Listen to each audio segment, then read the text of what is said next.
This is Fam Electric Ghost, and we're live on the air with Carly Pepin. Welcome to the Fam Electric Ghost podcast. How you doing?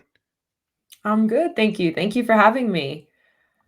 Okay, always like to let people know, if you can see on the corner, that we are a featured podcast on the Newsly Network. And for those of you who haven't heard of that, you can use the coupon code of Ghost to try that out for 30 days free.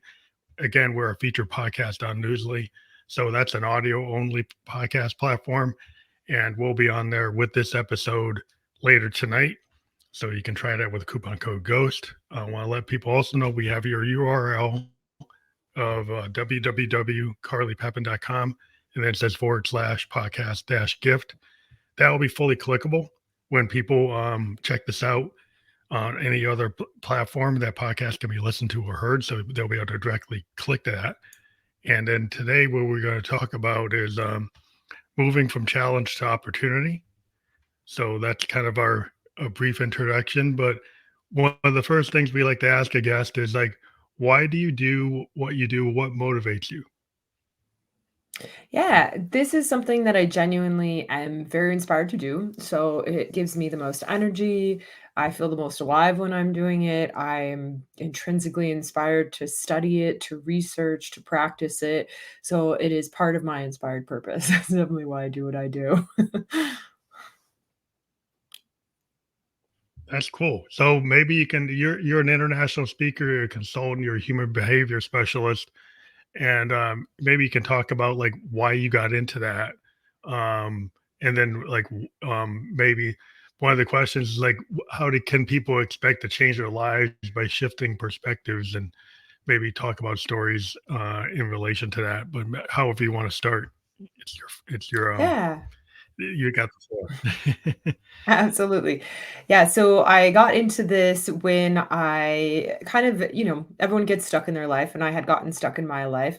And traditional types of therapies, traditional modalities were just not working for me to get me to the other side.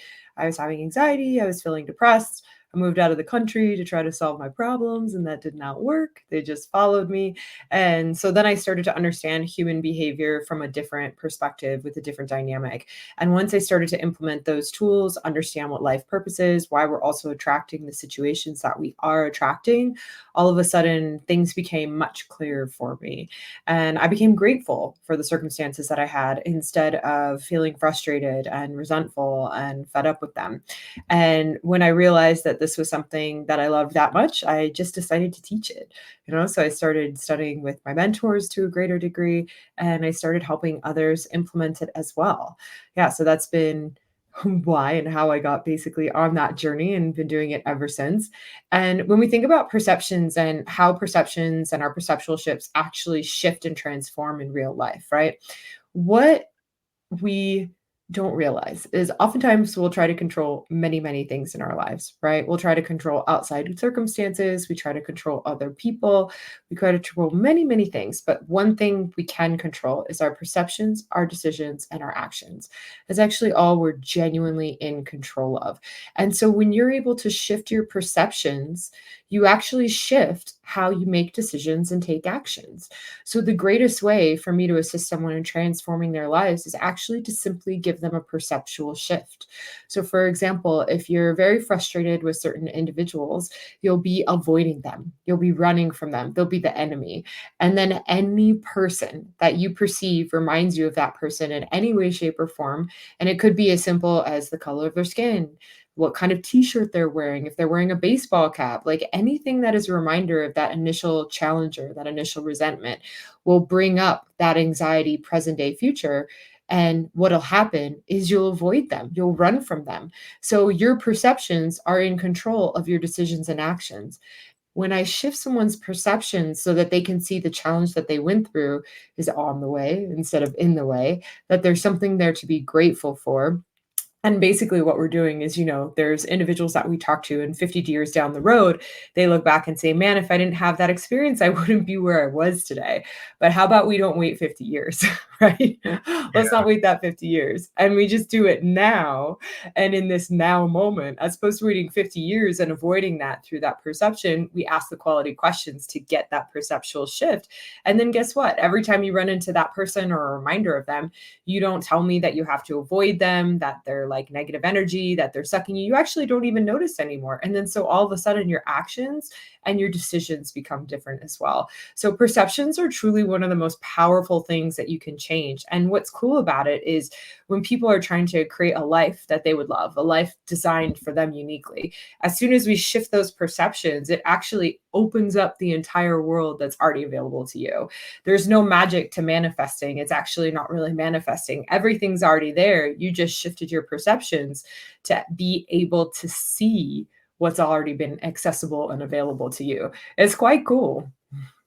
Yeah, it's interesting because a lot of times I think we put like glass ceilings, like, and we don't realize we can break through, like what you just described, because you had a bad experience with a certain individual, and then anytime you see somebody that fits that pattern, you don't let that individual speak for themselves. You overlay Yeah, that barrier, and like you didn't even absolutely. hear anything they had to say. You just and I was a sociology major, so we kind of studied like microcosm, macrocosm, anomy, the idea of like people having these kind of preconceived notions at the microcosm level, and then the macrocosm level, how it kind of just spreads through like however you're taught at the microcosm by your parents, and then you're taught by your church, or you're taught by the society in general, or the ethnic group, or the religion you're in, and then you get these group dynamics where certain groups have these dynamics. It goes back to the individual, but there's a cross pollination between the macrocosm and the microcosm going both ways. And some people would Yeah, think, "Oh, it doesn't matter." It's like, what does matter? it absolutely matters. Yeah, it's a great way to put it. Yeah, because the people, you're not an island. Like that's what the way the Yes. world is so big today, and people, are getting cross pollinations from like things on the net, like international trends, from TikTok, whatever. You're getting stuff coming over from other cultures, and maybe you don't fully understand it, and then you make judgments, and everybody makes judgments with how we protect ourselves. We kind of got this kind of innate, you know, you know, Mhm. like fight or flight. And Yeah, and it's like the idea, like the wolf is not actually at the door, but you act like the wolf. Your body and your mind's acting like the wolf's at the door, and you're getting triggered absolutely. without the wolf or the saber tooth being like at your neck. But it's like your body and your mind are behaving like that wolf is there. And that's really cool. That's a really cool way to put it because that is the fight or flight mechanism that comes in that's making us avoid these circumstances. And so this is a really fun story because like the perceptual shift, this is a really solid example of how it worked live in real time. Is there's an individual that I was working with, and they were working on the president of a company that they used to work for. And they hadn't worked for that company for a year and they quit because they hated that person so much and they hated them so much that they never wanted to work there again. Even though they really loved their job, they hated the president of the company. So we did the work on the president of the company. And shortly after, it was like 6 months later, that I got a call from that individual telling me that not only were they working back at that company, but they were enjoying it. And then a year after that, they're now vice president of that company. So Wow. when I say, like, yeah, when you shift your perceptions, because it's like you said, we get so stuck and caught that wolf is at the door, that tiger is a saber-toothed tiger, and we get so stuck on that idea that you don't even see the other side of an individual. And what's beautiful is like when this woman shifted her perceptions, she opened up to the job that she really wanted, and now she's more partnered with this person than she ever was before, and she's thriving. And so what shifted? Did the person change? No. Did she change? No, but her perception changed. Yeah, a lot of times we've had discussions where, it seems simple, but like you kind of have to start with like self love, and then identifying like if you have imposter syndrome, or you're like, you're putting up like roadblocks. And it's not like you're not going to solve your codependency problem if you don't understand that you have that. You're going to keep on seeking out the individual that's not really working with you, but you keep on finding that same pattern and repeating it. So until you kind of look in the looking glass, like, 'cause I'm into poetry and music as a creative, and this kind of idea that the romantic poets had was like this looking glass self, and that you explore that and you kind of dive into it, and then you might relay vulnerabilities in your work, and you don't get afraid of them because it's like you have to put it out there, and as soon as you create something, somebody's going to criticize it, but you have to have the kind of strength of your determination. It's like, well, it doesn't really matter if I lose this group of people because I'm going to gain other people through like the law of attraction. So some people might not like what I say, but other people, if I keep it to myself, no one's going to know. But if I put it out there, there'll be a response, and you can't take it personal on every response. Yeah, and here's a great reflection tool as well, because this is one thing I love about criticism, right? Criticism is actually only going to impact you if you feel guilt and shame for your agreement with them. So we are what people say we are. We are everything out there that you see outside, you have inside yourself. And the only time when a criticism impacts you is when you have guilt and shame for what you've done. And so what's amazing is when you clear that guilt and shame and you realize you're worthy of love, no matter what you've done or haven't done, someone will come back at you with the same criticism and you won't react and respond. It's very cool. And so it's like if you want to be a leader in the world and you want to embrace that, it's first loving and appreciating that inside yourself. And so then when people come after you, because people come after me too, and I tell them, I was like, I know I am that. Sometimes I'm like, I just told you I was that person. I was like, but you have a problem with it and I don't. So maybe we take a look and a deeper look at what's going on inside of you that you're frustrated with yourself for doing this exact same thing, right? So criticism is a great feedback mechanism to actually look inside ourselves and be like, well, is this actually bothering me? Why is it bothering me? Where do I agree with them? Oh my gosh, it's time to have love and appreciation. And sometimes after that, what you get is you get critical feedback that can also be helpful. I mean, obviously, there's going to be some you're not going to pay attention to because it gets a little bit outlandish, but there's also going to be some where you get feedback and you're like, wow, that's actually really helpful. And I was thinking about doing that anyway. So I think I'll implement it now. Thank you for the reminder. Well, also, I think a lot of people forget that like the lessons learned from like challenges. And there's a concept in music, right? Once you get into like very experimental music and like jazz and other forms, that there's an idea like there's no bad note, because the perceived bad note is actually an opportunity. Like if you're in a jazz group, fusion group, and you hit a note that's unexpected, typically what happens in the jazz fusion world is you go off with that new note, and your song evolves. So it's not what it was, it becomes something else. It's kind of like the present time. And so you get a lot of artists like for Herbie Hancock and Miles Davis will say, well, there's no really bad note. It's how you respond to that opportunity. And I think you can kind of equate that in life. Like if you say something that's unexpected and people can say, well, that's bad, or that wasn't what the common thing that people say is, or the common thought. It's an opportunity. It's a lesson learned that you get a different perspective. It's like not the same place that everybody's at, but it's a valid thing to do. Absolutely, and I love how you explain that because 'cause you're right. That dynamic of there's no real bad note goes into the same component of our life journey, where there's nothing that's really bad and there's actually nothing that's really good. It's just the label that we put on it based on our own unique priorities, our own unique purpose, and our own unique perceptions, which are sometimes polarized, right? So when we put that label on it, that's actually when we start to disconnect from the magnificence of our own life. If we go through a challenge and we say, this is bad, I should never experience it again, you're disconnecting and from the actual purpose. Like you said with that music note, it's like, why was it meant to come in that way? What else happened as a result? Where else did like in the jazz world, it's like the whole team gets to collaborate with the music. But what you're missing out on in the real world is when you have one of those moments, those offbeat moments, is the whole world is collaborating with you. And something is occurring there that's purposeful. You just haven't asked the questions to see it. And then when you do, all of a sudden it's like, is that bad? Is that good? And it's like, no, it was actually just an event. what I'm grateful for, that was a part of my journey and that's helping me to move forward and move on. And so it's quite cool. Yeah, that's like the same part of our journey, which is yes, can be applied to music, can be applied to family, can be applied in every area of life. It's all mirrors itself, as the poets have so shared with us. But it's like kinda like if you like to highly plan your life, when you hit that perceived bad note or, unexpected event, then you look at it in a negative light because you're trying to plan everything, but it's like you can't control everything. You can learn how to respond to triggers.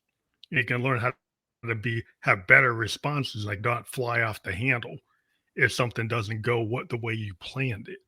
Like to be able to understand that that causes anxiety and like, well, how can you lessen the anxiety because you can't control every input or output that's happening. And so if you're going to fly off the handle, if something doesn't go according to plan, like, well, you're probably not going to be that happy. Yeah, and here's the other fun part about this too, is there's even a purpose for you flying off the handle. Because sometimes, like, when we do personal development, we're trying to control ourselves to such a degree that we're trying to get rid of emotions, right? We're trying to get rid of them, not realizing, like, in that moment that you fly off the handle, like, that's something that serves you and helps you. I was funny because I had a challenge recently and I was connecting with my dad on it, and I was I was just like, my brain was off and I was saying some stuff, and he just interrupted me and he yelled at me and he swore, which he barely ever swears. And he's like, I don't want to hear you talk about yourself like that. And he started yelling, right? And it was hysterical because after he was done, I got really humbled. So dad flew off the handle, dad yelled, dad swore, and I got really humbled in that moment and I sat there. And after just listening to him, I looked at him and I cried and I said, "Thank you for yelling sense back into me, dad." And so when we think Mm. about flying off the handle, if I have a charge and a trigger on yelling and frustration, then I wouldn't have been able to hear the real message that someone who loves me is frustrated that I wasn't seeing myself the way that he sees me. That was all Mm. that was occurring. But individuals who get frustrated with yelling and have a judgment and a charge and a trigger on yelling and can't see the purpose behind it, like then you miss out on that magnificent experience. So it's like even those moments, like we have so many expectations we put on ourselves of what we're supposed to be like and how we're supposed to look. And if I actually went into every culture and every country on this planet and even fine-tuned it in every city, by the way, because being from Los Angeles, like, and traveling around, I know that every city has like a different culture. So if I went to every city on this planet and asked what it looked like to be a good person, every single city would have a different answer. So when we're sitting there and we're like, we have to be this way, we have to be this way, we have to be that way, we can't be this way, it's like, according to who? According to who? And funny enough, because when you're talking about imposter syndrome, that's when imposter syndrome comes in, is that somewhere out there you made someone's rule the law of the land, even though worldwide, globally, everyone has a different culture perspective and there's different rights and wrongs according to every person on this planet. And when you realize that all of this fits together, and it's fun, it's like they call it the overview effect, right? The astronauts look down on the planet and they see that we are all one, right? We are all one. Even though there's all those differences, we are all one. And when you realize that all these differences actually is the thing that makes us one, not us all being the same, the differences actually bring us together and give us everything that we have. It's the differences that give us the variety of life that we love. Then you realize, oh, all this is necessary, even the parts of me that I didn't think were necessary. Yeah, it's that etiquette that I think is the issue because the kind of social etiquette creates a social construct and the social contract that like if you're in your cubicle at work, you probably can't just get up and start screaming because you're in an office space. And so even though it might be a valid reason for you to do that, but there could be a bad result. So so the problem is like we have these expectations. And sometimes if you think about on the bell curve, like there are some people that are on the kind of outer limits of the curve, and then people want you to kind of get along to go along. And then Yeah. if you're on those outer limits and where you're kind of like, well, my brain doesn't work that way, or I don't respond that way. I'm a little different.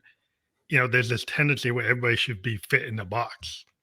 even though they'll say, like I'm in software design, and they'll say they want creative people, but then a lot of times they want you to be in a box.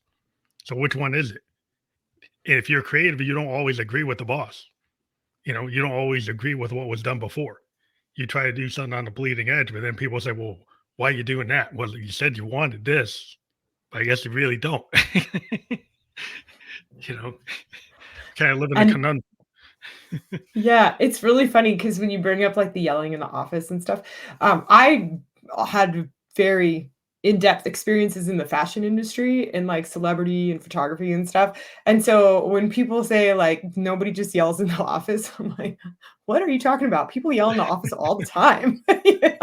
People just stand up and yell, like, and I just had all these experiences, like, this lady just burst into tears in the middle of nowhere. The emotions in that particular industry ran high, and it was really funny because after I was like, I don't want to do this anymore, and I went into the corporate world. It was a very different experience, and then the bosses or the owners would be the only ones who had the push and the shove. And then, since I'm used to being a bit more vocal from my Mhm. background, I was the only one who was like, and they give me this face like, "Did you just talk back to me?" And I was like, "Well, you can't talk to me like that." Yeah. I was like, Yeah, "That's not how this works." I was like, there's "We talk back hierarchy where I'm in from." the But hierarchy. that's the Yeah, cultural dynamic. Here's one culture who says it's okay to freak out in the office, and another culture that says it's not okay to freak out in the office. And it's funny because it's like, well, which one's right and which one's wrong?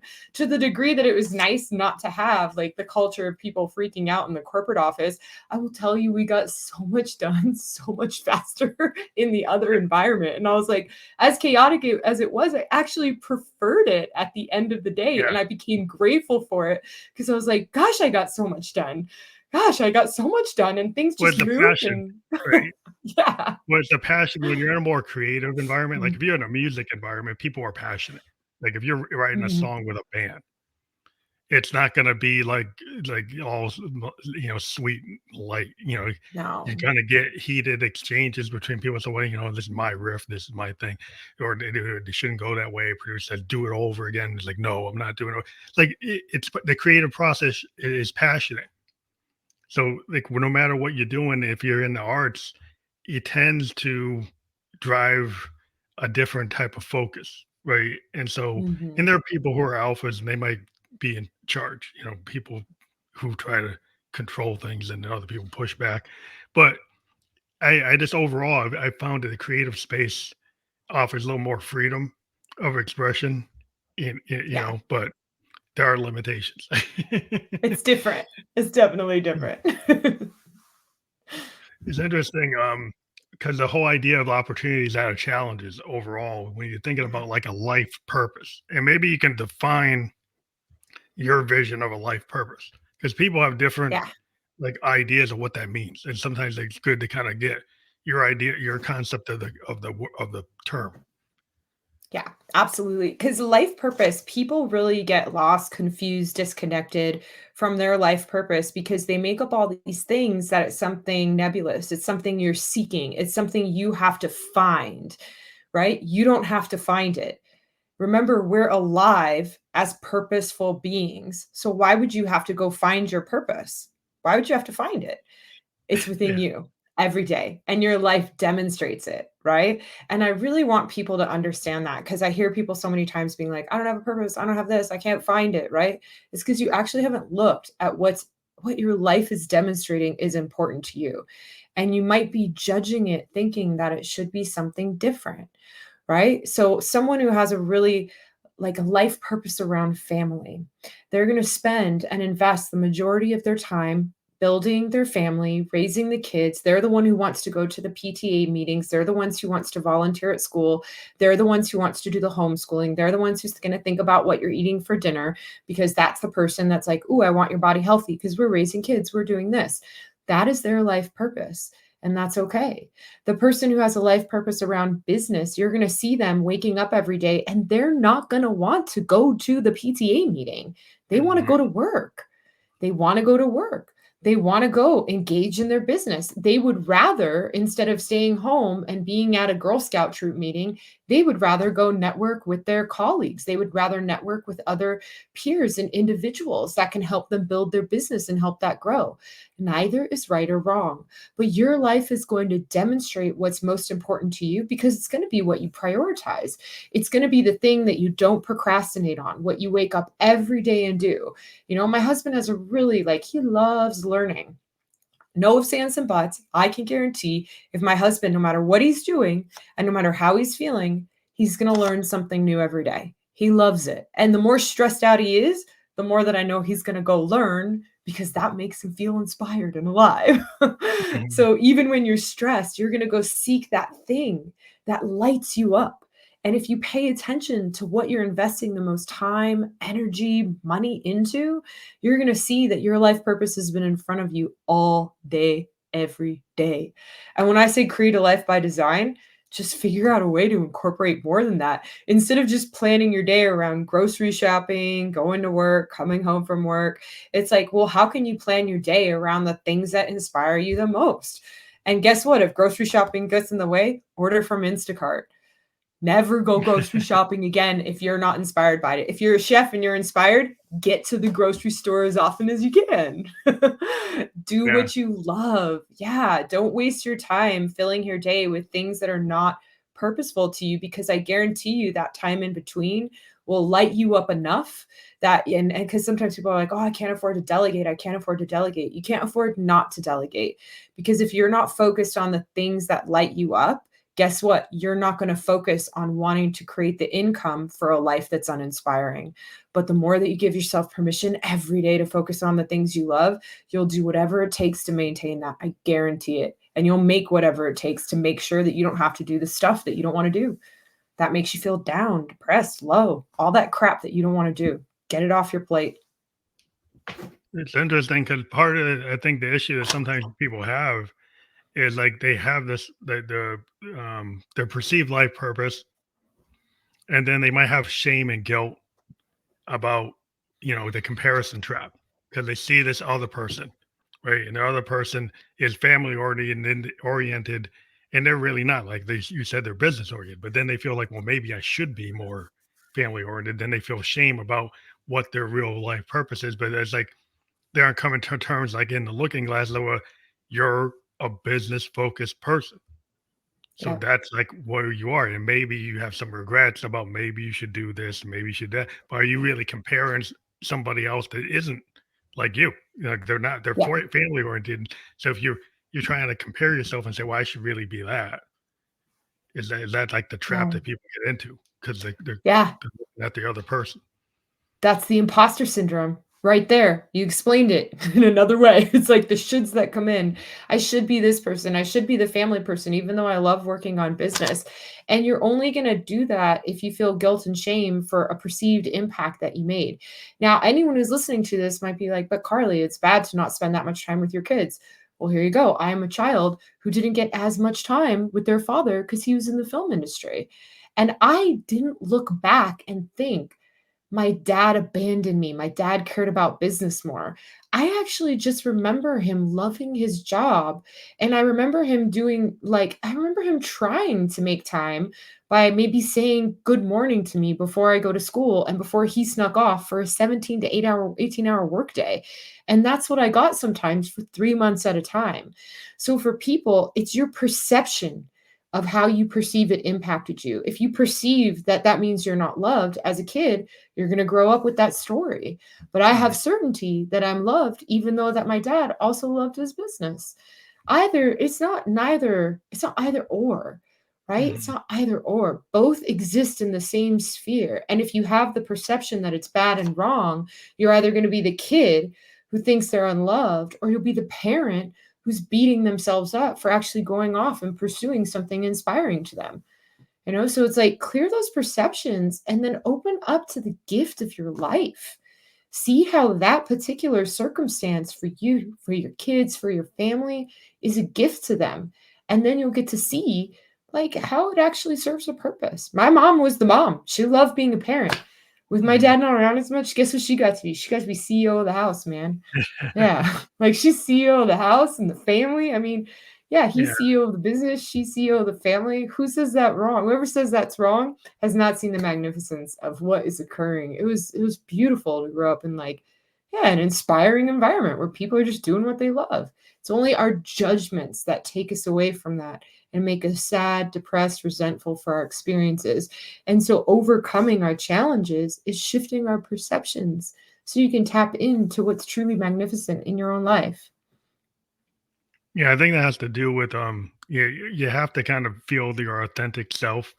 Because I think if you spend a lot of time, chasing after the Joneses, and like there's a lot of, like today because of social media, we get a lot of like influencers like creating these archetypes, and people are like, "Well, I got to be like that. Or I need to be this. Yeah. Oh, they're Yeah. making $1 million. I should be making a million.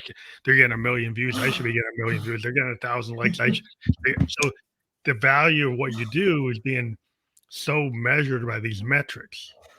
They're Yeah. like, if you don't get 1,000 likes on your post on Instagram, oh, you're a fail, fail, fail, fail, fail. It's like that's not necessarily a fail, but Yeah. the perception is that it is. And this is funny because I remember I was in this marketing group, and I have the lowest social media impact probably on Instagram out of everyone in that group, right? Because I'm like on Instagram, I like it for me. I love photos and stuff, but as far as audience, like I don't have that high of an engagement. But my business does the best out of that whole entire group. I was doing the best when it comes to profitability year by year, and it had nothing to do with Instagram likes. Like, Yeah, yeah. yeah, so it's like It's it's like a the misperception. facade. Yeah, well, Yeah. because it's like if you think about it, there's a lot of people use bots to get views, so that doesn't Yes. mean that they actually got the real view. So the numbers you see can be kind of fake. So Yeah. what I find is sometimes like the impact of what you do is kind of Yeah. based on the people that receive it, right? So it's like the Absolutely. law of attraction. Like, so if you put out a post and it only gets 100 views versus the guy that got a million, but out of that Yeah. 100 views, you get an opportunity, you get this lifetime opportunity to actually do something, right? Somebody Yeah. sees what you did and then you get a connection and that, that wasn't measured by how many views you got or how many Yeah. likes you got. It's because you put something out in the world and then you got an opportunity. So that doesn't match. So people are looking sometimes at the wrong metrics. Yeah, and that comparison as well is like we go out there and you compare yourself to all these people. Remember, this is a perfectly cultivated version of what they want you to see. Right? So you're not seeing anything on the back end. You're not seeing and hearing the challenges that they go through. Part of the reasons I love speaking and I love podcasts, I just told you guys I had like a really hard time last week. I was really down on myself and my dad came in, right? Good. I want you to hear that. On my Instagram it may be information, but in these experiences it's like I want people to know like I'm still human. Every person on this planet is human. Every person is struggling. Every person has a hard time and it's whatever their perceived challenges are. So if you're out there and you're looking at someone's life thinking that it's better than yours, remember you don't have enough data to even know that. And comparing yourself to that outside world is actually making you feel more depressed and disconnecting you from what's truly magnificent in your own life. You've created something in your own unique way that's perfect for you. And if you keep focusing on what it's supposed to look like, should look like, instead of actually loving and appreciating what it is, including your own challenges, like then you're never going to love your life. And it's funny because when I sit with people and I talk to them about their challenges, right? Like if you look at the challenges that someone else has and you took your challenges and we put them in a box, right? And you got to look in there and I want everyone to think about someone that they know who's going through something real rough. And whatever you're going through that's really rough. I guarantee you, guaranteed, after you think about it, you still want your challenge. You still want your challenge. You don't want theirs because theirs isn't. Even though you can't see it clearly yet, your intuition comes on board and says, I don't want that challenge. I'd rather have my challenge because your intuition, even if you can't see it perceptually, knows that that challenge is on the way to help you fulfilling the purpose that you have, not what they have. And so it's really cool. Not just I say life by design. I want you guys to design a life around challenges that are inspiring too. You're Yeah. never going to get rid of them. Yeah, you might as well Yeah, be things that are inspiring to you. Yeah. you have to tell your Yeah. story, and a lot of times, I've looked at the podcast format, and I've chosen to do the live interview with no edits, no music, no special effects, none of that gloss. And people have kind of told me, "Oh, we should have music in the background. You should edit the ums out. You should cut it down, and try to kind of put gloss it over with AI and all kinds of." I'm like, well, that's not me because I'm more of like a jazz guy, and like I rather let it be what it is and have a natural conversation that evolves and let somebody kind of be who they are. And if there's perceived missteps, well, that's just reality. That's the kind of present kind of flow state. That's what it is. And to me, it's more interesting and seems more authentic than some kind of infomercial where it's scripted. And it's like every moment is like picture perfect, like it's some TV show that was directed and edited like a movie. It's like, why would they do that? That's not what I'm about. That's beautiful because the challenges that it's like you're inspired to face the challenges that come with a live show. Because we do never know what's gonna happen. And it is funny, like, you could face the challenge with AI, and you could face it with trying to figure out music, but that's not inspiring to you. This is your inspiring challenge. So you're right, like, if other people are telling you you should do this or should do that, it's like, according to you, you like that challenge. It's not something that you actually enjoy personally, that other person does. So it's part of when we create our life by design. It's like you're sharing with this podcast experience. You genuinely pick the challenges that you want to face because those are the things that you're inspired to overcome. Those are the things that are in alignment with your purpose, present day and also future. And it gets you to realize like you're on this journey and you get to see all of your milestones, right? Because if you went on the back end and decided I'm going to do this the way someone else did it, you're going to go and you're going to try to do the AI, you're going to do the music, and it's going to deteriorate you from the inside out. And that's because those are challenges you don't want to pursue or overcome, and you won't. You'll procrastinate on it, you'll hesitate, and you'll get frustrated with yourself, and you'll beat yourself up, and your self worth goes down. But when you say, I know that all of this would make these components of my podcast easier, but I still want to face the challenge of doing it live, then what it gives you the opportunity to do is you show up live all the time. And then all of a sudden, now the feedback is it's like, oh, I didn't say this many times. I wonder what was different, right? I'm just getting more comfortable. And then that's a milestone, right? It's a milestone because any speaker out there knows like when you hear yourself say less, you're like, oh, I'm getting more comfortable. It's a milestone and that builds your self-worth. And even if you do say you keep going and you keep showing up because it's inspiring to you. So pursuing challenges that are inspiring and purposeful builds your self-worth. That's how you build your self-worth. True self-worth that lasts. No affirmations, nothing that's like a small hit of dopamine. True self-worth that lasts will come when you face challenges that are inspiring to you. You'll overcome them, I promise. It's like the concept of where you're talking about big goals is like, can I do this versus I can do this? Because kind of like the backstop is like before I ever got into this, I wasn't really into public speaking at all. I was just a keyboard player, producer. I wasn't the lead singer. I didn't want to be in the front. And then I realized that you kind of have to start pushing yourself as the singer songwriter or the person that's going to talk, or you won't be paid attention to.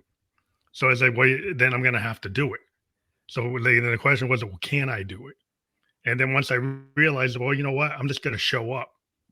I'm going to be consistent and show up. And even if the first couple attempts don't pass the mustard, right? I'm going to keep on trying and just give it the college try and just keep on doing it.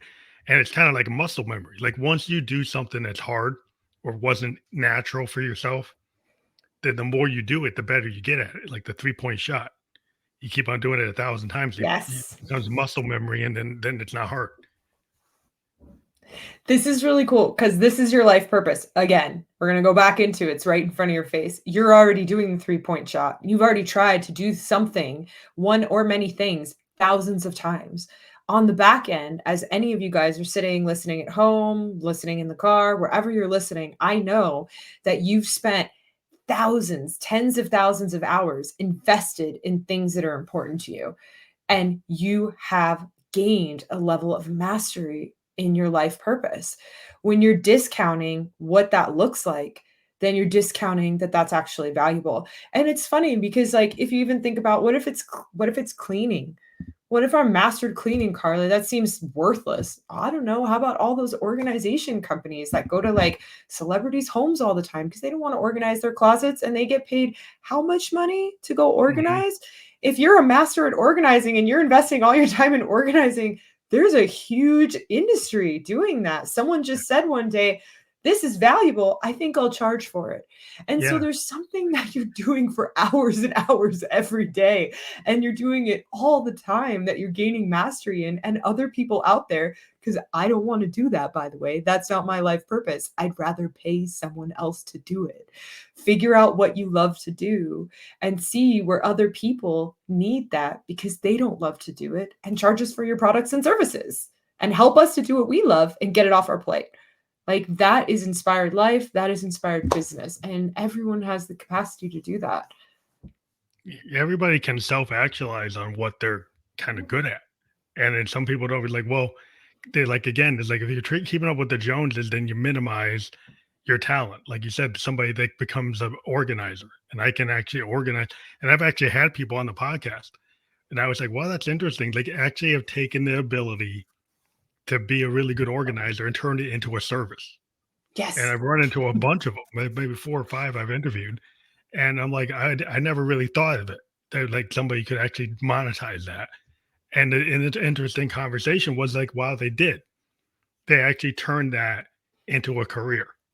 And I said, Yes. well, that's really creative. And that's where I kind of get the idea. Like people are creative. They may not, you don't have to be a musician No. or a filmmaker or an actor to be creative. You see a lot of entrepreneurs or a lot of thought leaders, or they're not necessarily, you know, like Beyonce or Taylor Swift. It's like they still have that creative spark. You know, that's what they're.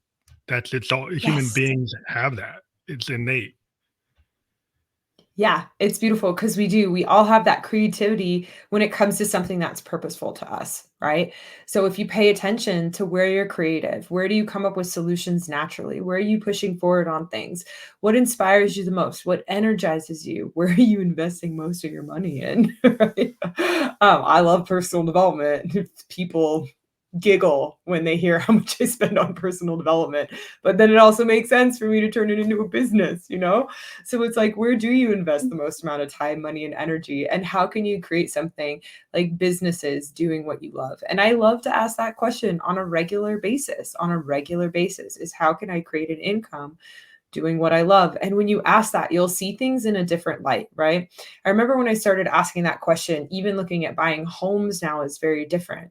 And now every time I buy a home, I don't want to buy a home unless I see an income opportunity. And it's like, cool, is there a rental unit on it? Can I put like an ADU on it? Is there some way that I can make money to be able to create that income so I can have a home, I could build a family in my home, but I can also make money doing what I love? Mhm. Right? So every time, anything that you love, you guys, anything that's inspiring to you, if you ask how you can create an income off of it, even if you just start writing things down, write down 5 ways, 10 ways, 20 ways, 100 ways.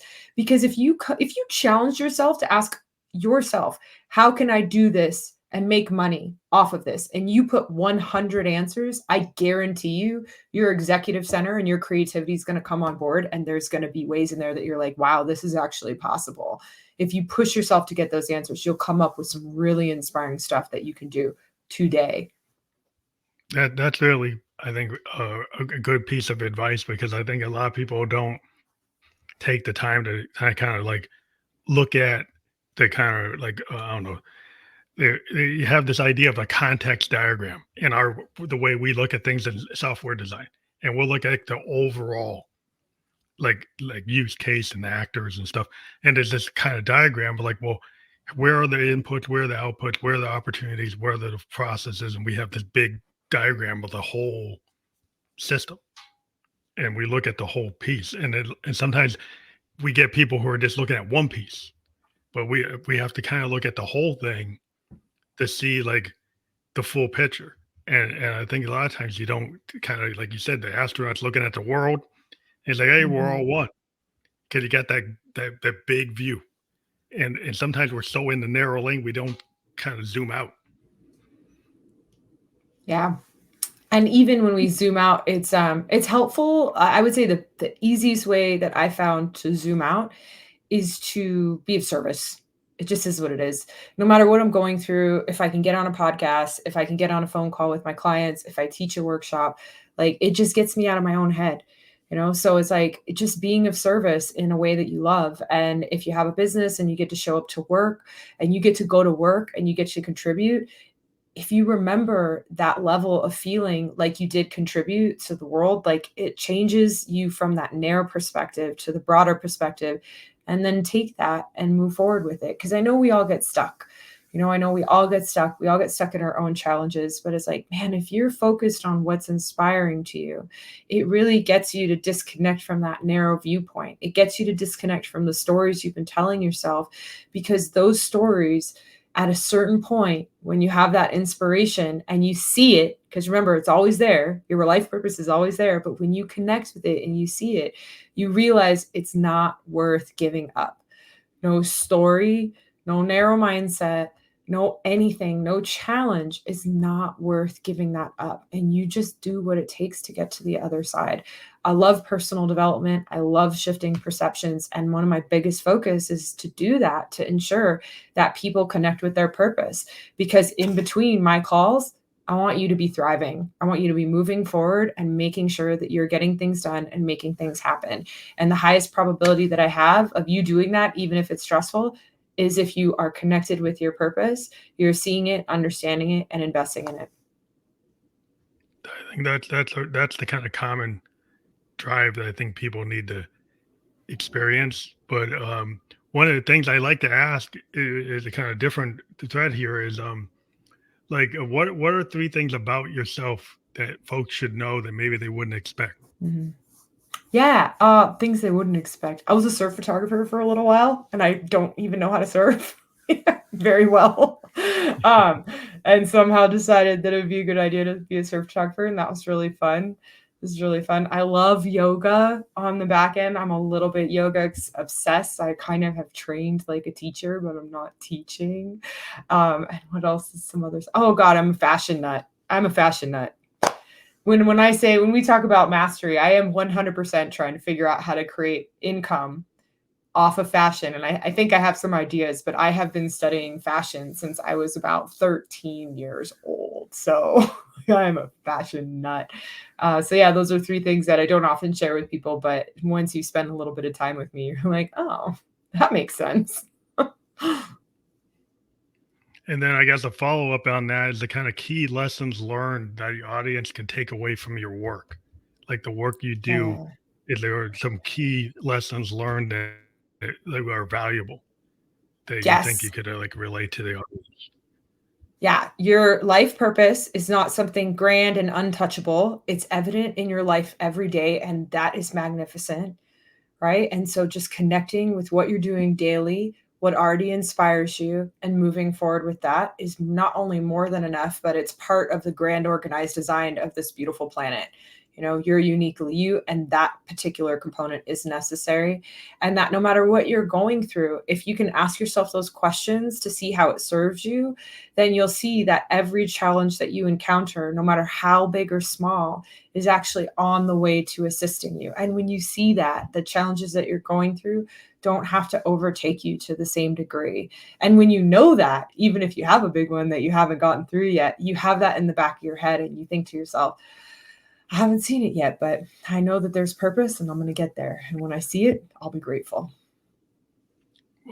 I want to thank you for being on the show. It's always a pleasure to talk to people with different points of view.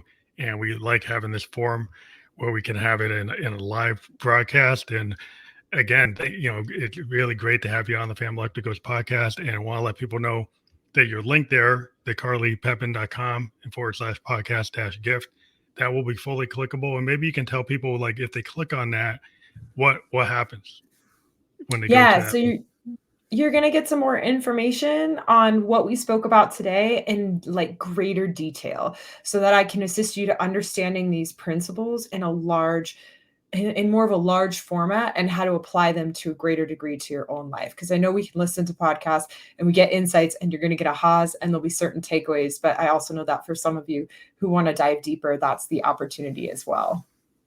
Again, thank you again for being on the show.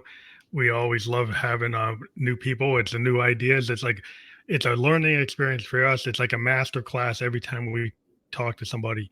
We get a different perspective. We learn like the mastery that they have, and they relay it to us, and we find it educational. And it's just the value of doing this every day is to get these different perspectives. So thank you for being a guest on the show. Thank you for having me.